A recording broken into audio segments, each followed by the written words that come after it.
오늘 시간에는 예레미야 그 43번째 시간으로 그들의 왕 다윗을 섬기리라는 제목을 가지고 본문 말씀인 예레미야 30장 9절 말씀을 통해서 하나님께서 저와 이루어 주실 말씀 함께 나누도록 하겠습니다.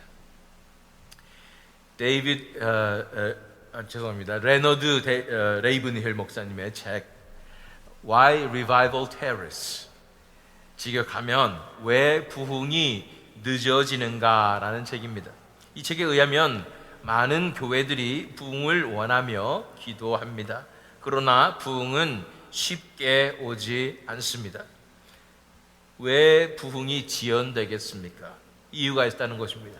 그들은 부흥을 간절히 원하고 부흥을 위해서 간절히 기도하지만 그에 따르는 반드시 따라와야 하는 희생의 대가를 치르기를 싫어하고 거부하는 것입니다. 이스라엘 백성들에게 바벨론 포로 생활은 고통이었습니다. 그들에게는 십자가와도 같았습니다. 하루라도 빨리 고국에 돌아가고 싶었을 것입니다. 그러나 그들의 포로 생활은 하나님이 정하신 날수가 있었습니다. 그 시간은 반드시 채워져야 했습니다. 그들이 감당했어야 할 몫이 있었기 때문입니다. 이 모든 것이 차야 했습니다. 그럴 때야 자유롭게 되어서 고국으로 돌아올 수 있었습니다. 오늘날 교회도 마찬가지입니다. 부흥을 기도하지만 아무 일도 일어나지 않는 것 같은 기간이 있습니다. 견뎌야 하는 기간입니다. 또한 많은 영적 공격과 어려움을 경험하는 시간도 있습니다. 그러나 그렇기에 희생이 쌓이고 간구가 차게 됩니다. 그리고 마침내 부흥의 날은 반드시 옵니다. 놀란 하나님의 역사가 시작되는 것입니다. 오늘 본문 예레미야 30장은 말씀합니다. 귀환과 회복 그리고 부흥의 과정을 어떻게 지나야 할지를 가르쳐 줍니다. 이제 본문 속으로 들어가 보겠습니다. 먼저 3절 말씀 읽어보겠습니다. 여호와의 말씀이니라. 보라, 내가 내 백성 이스라엘과 유다의 포로를 돌아가게 할 날이 오리니 내가 그들을 그 조상들에게 준 땅으로 돌아오게 할 것이니 그들이 그 땅을 차지하리라 여호와께서 말씀하시니라. 본문은 처음부터 결과를 선포합니다. 포로가 돌아올 날이 반드시 올 것입니다. 귀환의 날이 있습니다. 회복의 날이 있습니다. 부흥의 역사가 반드시 일어날 것입니다. 이 말씀은 희망의 말씀이죠.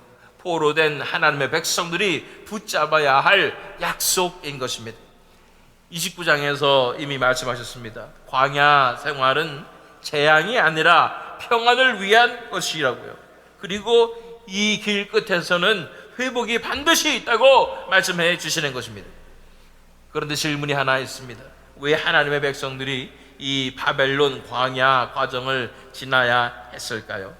11절 말씀으로 가겠습니다. 이는 여호와의 말씀이라.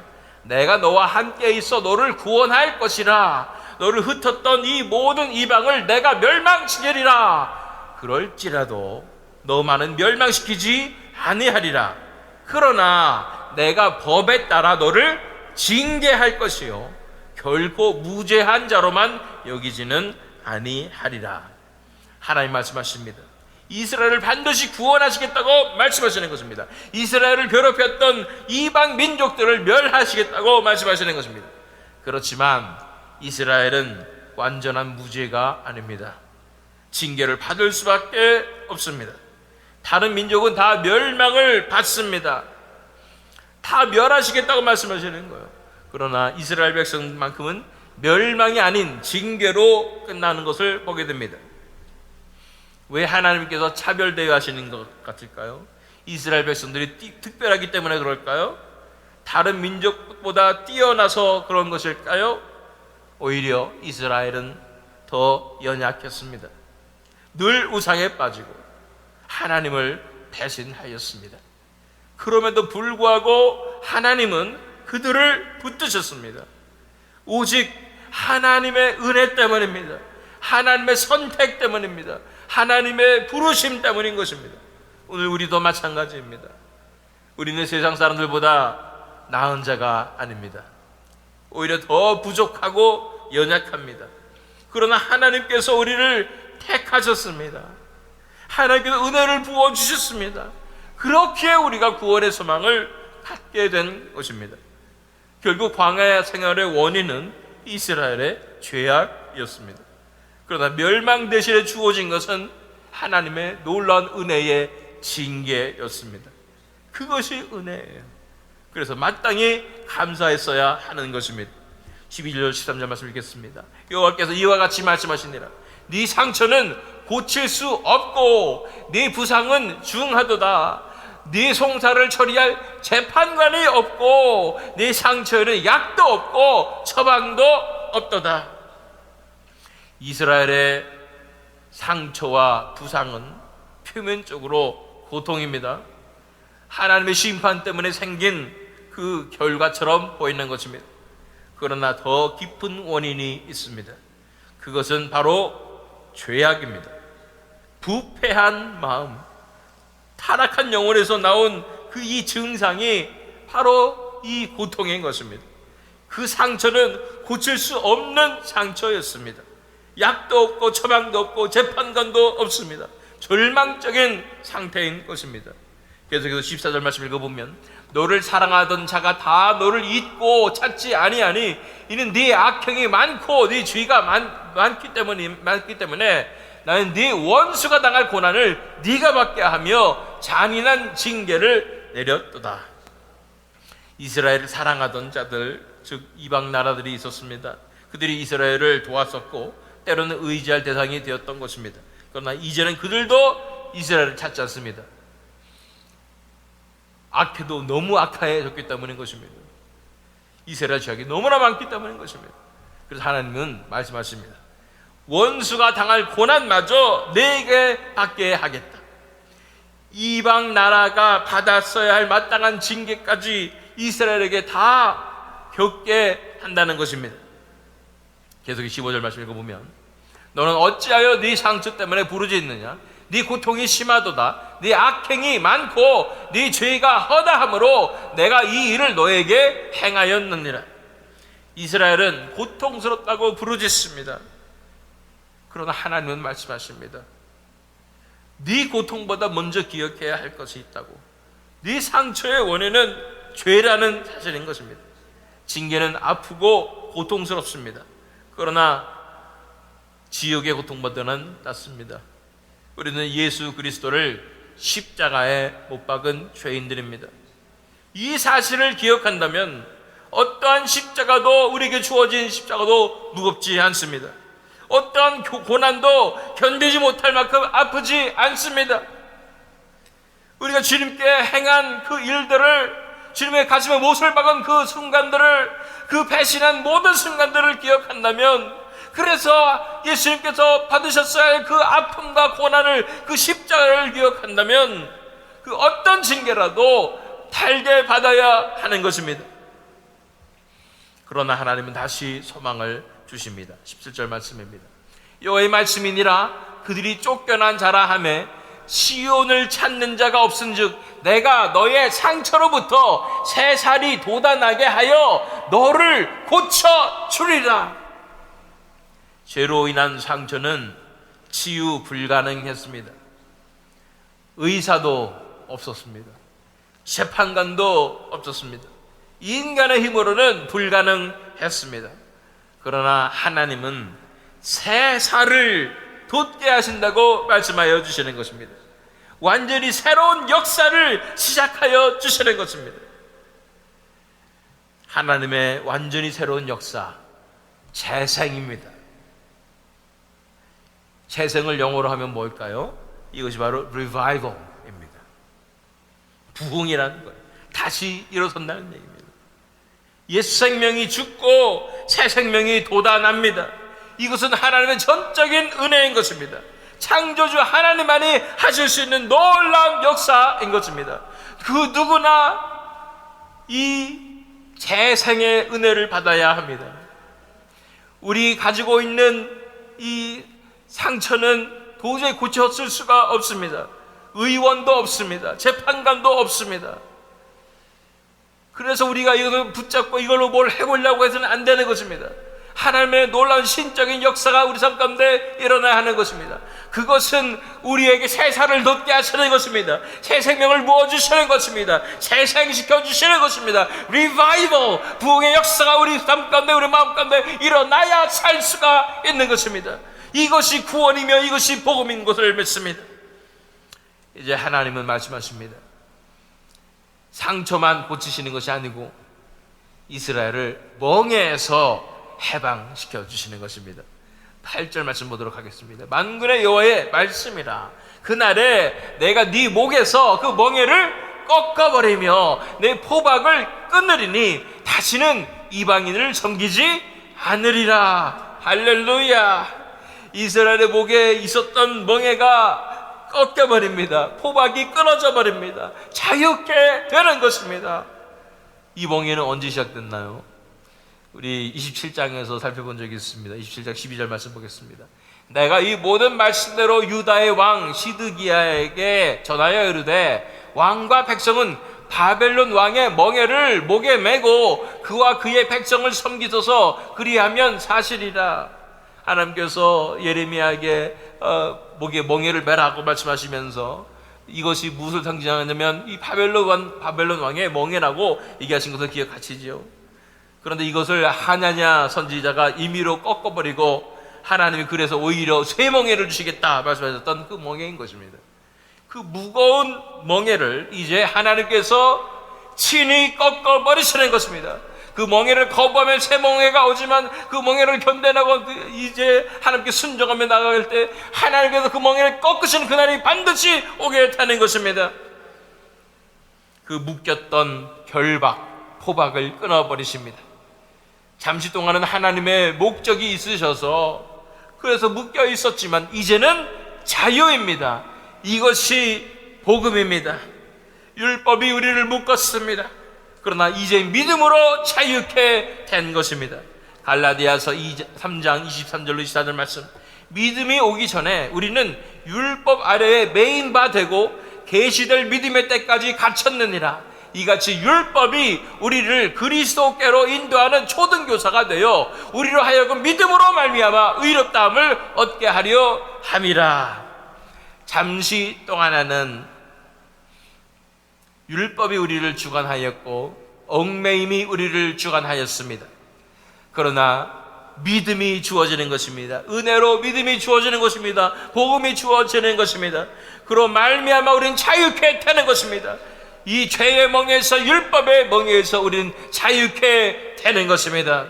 잠시 동안은 어둠이 성도들을 억누릅니다. 그러나 그것은 제한된 시간일 뿐입니다. 욥이 사탄에게 고난받았던 시간은 그저 허락된 시간일 뿐이었습니다. 그러나 그것을 통해 하나님께서 욥을 다루시고 욥을 다시 자유케 하여 주시는 것입니다. 우리 요한계시록 요한계시록 말씀이 없네요. 요한계시록 13장 6절로 7절 말씀을 읽어보면 짐승이 입을 벌려 하나님을 향하여 비방하되 그의 이름과 그의 장막 곧 하늘에 사는 자들을 비방하더라. 또 권세를 받아 성도들과 싸워 이기게 되고 각 족속과 백성과 방언과 나라를 다스리는 권세를 받으니. 여기서 보면 분명히 짐승이 권세를 받게 되는 것을 보게 되는 것입니다. 주어지는 것입니다. 허락된 것입니다. 잠시 동안 권세를 받아서 이 성도들을, 교회들을 억누를 수 있는 그 시간이 허락되는 것뿐입니다. 그래서 이 바벨론 광야 시간에는 이렇게 우리가 견뎌내야 하고 고난의 양을 채워야 하는 것입니다. 우리에게 필요한 것은 내실입니다. 거기서 열매를 맺어내는 것입니다. 그러나 결국 멍에를 꺾으시는 날이 옵니다. 결박이 풀어지는 날이 오는 것입니다. 본문 말씀 9절 말씀입니다. 그들은 그들의 하나님 여호와를 섬기며 내가 그들을 위하여 세울 그들의 왕 다윗을 섬기리라. 포로에서 돌아온 이스라엘은 이제 여호와만을 섬깁니다. 이방도 우상도 더 이상 섬기지 않습니다. 율법의 얽매임도 벗어납니다. 이제 진정한 하나님 나라의 모습이 회복되는 것입니다. 그런데 이 회복은 놀라운 방식으로 이루어집니다. 바로 왕을 세우시는 것입니다. 그 왕은 영원한 왕이십니다. 다윗의 자손 바로 예수 그리스도이신 것입니다. 모든 권세가 그분께 주어집니다. 하나님의 백성은 그분과 함께 왕노릇하는 것입니다. 다니엘 7장 27절 말씀, 나라와 권세와 온천한 나라들의 위세가 지극히 높으신 이의 거룩한 백성에게 붙임받으리니 그의 나라는 영원한 나라이라. 모든 권세 있는 자들이 다 그를 섬기며 복종하리라. 이스라엘 백성들은 이 왕을 기다려왔습니다. 다윗 왕 이후에 그들은 목자가 없어서 고생하였습니다. 그 왕이 드디어 오셨습니다. 그는 왕으로 오셨지만 겸손하여서 나귀 새끼를 다졌습니다. 그러나 이스라엘 백성들은 그 왕을 알아보지 못하였습니다. 왜냐하면 자신들이 기대하고 있었던 영광의 왕의 모습이 아니었기 때문인 것입니다. 요한복음 1장 11절 말씀, 자기 땅에 오매 자기 백성이 영접하지 아니하였으나 그들은 그 왕을 영접하지 아니하고 오히려 십자가에 못 박았습니다. 그러나 그 왕은 부활하셔서 하나님 보좌 우편에 앉아 계십니다. 이스라엘 백성들이 그분을 영접하는 것이 아니라 이제는 모든 민족이 그분을 영접합니다. 12절 13절 말씀, 영접하는 자 곧 그 이름을 믿는 자들에게는 하나님의 자녀가 되는 권세를 주셨으니 이는 혈통으로나 육정으로나 사람의 뜻으로 나지 아니하고 오직 하나님께로부터 난 자들이니라. 그래서 이스라엘 백성들이 아닌 온 민족에게 복음이 전파되며, 그래서 혈통으로나 육정으로나 난 것이 아니고 사람의 뜻으로 나지 아니하고 하나님께로부터 난 자들이, 이방인들이 이제는 복음을 듣고 구원을 받는 놀라운 역사가 일어났습니다. 그러나 이스라엘 백성들이 예수님을 왕으로 영접하는 그날은 반드시 올 것입니다. 이제 그를 영광의, 왜냐하면 예수님께서 영광의 왕으로 오실 것이기 때문인 것입니다. 그는 이스라엘을 회복시켜 주실 것입니다. 마른 뼈가 살아날 줄 믿습니다. 에스겔 37장 11절 12절 말씀, 또 내게 이르시되 인자야 이 뼈들은 이스라엘 온 족속이라. 그들이 이르기를 우리의 뼈들이 말랐고 우리의 소망이 없어졌으니 우리는 다 멸절되었다 하느니라. 그러므로 너는 대언하여 그들에게 이르기를 주 여호와께서 이같이 말씀하시기를 내 백성들아 내가 너희 무덤을 열고 너희를 거기에서 나오게 하고 이스라엘 땅으로 들어가게 하리라. 계속해서 24절 25절 말씀을 읽어보면 내 종 다윗이 그들의 왕이 되리니 그들 모두에게 한 목자가 있을 것이라. 그들이 내 규례를 준수하고 내 율례를 지켜 행하며 내가 내 종 야곱에게 준 땅 곧 그의 조상들이 거주하던 땅에 그들이 거주하되 그들과 그들의 자손 손손이 영원히 거기에 거주할 것이요 내 종 다윗이 영원히 그들의 왕이 되리라. 할렐루야. 이것이 우리가 꿈꾸는 나라입니다. 예수 그리스도께서 왕 되시는 그 나라. 그곳에는 더 이상 얽매임이 없습니다. 그곳에는 자유함이 있습니다. 우리를 얽매였던 모든 것으로부터 벗어지는 것입니다. 오직 자유함 가운데 그분만을 섬기며 찬양하며 그분만을 사랑하며 섬기는 예배하는 그 나라가 오게 되는 것입니다. 죄의 권세가 더 이상 괴롭히지 못합니다. 정의와 사랑의 왕께서 다스리십니다. 그 나라에서 구약교회인 이스라엘 백성들과 예수님의 몸된 교회는 영원토록 주를 섬기며 예배하게 될 것입니다. 성도 여러분, 우리는 지금 바벨론 광야 같은 시간에 살고 있습니다. 세상의 권세에 눌려 있습니다. 무거운 멍에를 지고 있습니다. 그러나 우리는 압니다. 때가 차야 한다는 것을, 고난의 양이 차야 한다는 것을 알고 있습니다. 레너드 레이븐힐의 말처럼 부흥을 기도하는 교회는 부흥의 고난을 기꺼이 감당해야 합니다. 지금은 고난의 시간입니다.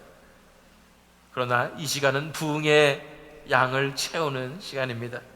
곧 자유케 되는 순간이 다가옵니다. 억눌렸던 어둠의 세력은 다 멸망합니다. 강해 보이는 그들이 다 무너질 것입니다. 11절 말씀 다시 읽습니다. 이는 여호와의 말씀이니라. 내가 너와 함께 있어 너를 구원할 것이야. 너를 흩었던 이 모든 이방을 내가 멸망시키리라. 그렇지라도 너만은 멸망시키지 아니하리라. 그러나 내가 법에 따라 너를 징계할 것이요 결국 무지한 자로만 여기지는 아니하리라. 하나님은 반드시 어둠의 권세를 멸하십니다. 자유케 되는 날이 반드시 옵니다. 9절에 본문 말씀 뭐라고 말했습니까? 그들은 그들의 하나님 여호와를 섬기며 내가 그들을 위하여 세울 그들의 왕 다윗을 섬기리라 말씀하신 것입니다. 부흥의 불길이 타오릅니다. 예수님께서 왕이 되어서 다스리시는 것입니다. 그날이 옵니다. 얼마나 가까이 왔을까요? 얼마나 많이 고난의 양이, 십자가의 양이 채워졌을까요? 이제 다 왔습니다. 자유케 되는 그날은 옵니다. 수많은 얽매인 백성들, 온 땅에 죽어가는 백성들, 괴롭힘 당하는 백성들이 다 자유케 되는 놀라운 역사 일어나게 될 줄로 믿습니다. 현대 교회를 보면 미혹의 영이 사로잡고 있는 것만 같습니다. 반쪽짜리 복음, 쉬운 복음으로 그들은 미혹당하고 있고, 율법주의로 그들은 미혹을 당하고 있고, 신비주의로 미혹을 당하고 있습니다. 그들은 다 얽매여서 진실을 바라보지 못하고 진정한 복음으로, 십자가의 복음으로 나오지 못하는 것을 바라봅니다. 그래서 온 땅의 교회들이 다 죽어가는 것 같은 상황이 벌어진 것입니다. 이스라엘도 점점점 더 예수님의 이름을 찬양하기는커녕 예수님을 받아들이지 않고 이상한 길로 가는 것만 같습니다. 그렇게 얽매여서 아무 일도 일어나지 않는 것 같은 상황이 온 세계 가운데 일어나는 것입니다. 그러나 그들은 자유케 될 것입니다. 그들이 얽매임에서 벗어나게 될 줄로 믿습니다. 하나님 나라의 놀라운 역사가 시작될 것입니다. 부흥의 불길이 떨어지게 될 줄로 믿습니다. 그 눈이 열리게 될 줄로 믿습니다. 그들이 진리를 바라보게 될 것입니다. 하나님의 나라가 그들에게 임할 것입니다. 하나님께서 하나님 되신 놀라운 역사가 시작될 줄로 믿습니다. 그 미혹으로부터 벗어나서 이 반쪽짜리 복음, 이 율법주의, 신비주의로 인해서 얽매였던 이 백성들이 자유케 되어서 영원한 왕이신 예수 그리스도를 찬양하며 경배하며 예배하는 그날은 반드시 오게 될 줄로 믿습니다. 그것이 부흥의 날인 것입니다. 그날을 바라봅시다. 오늘 우리에게 주어진 십자가를 짊어집시다. 부흥을 위한 고난의 양을 채우는 교회가 됩시다.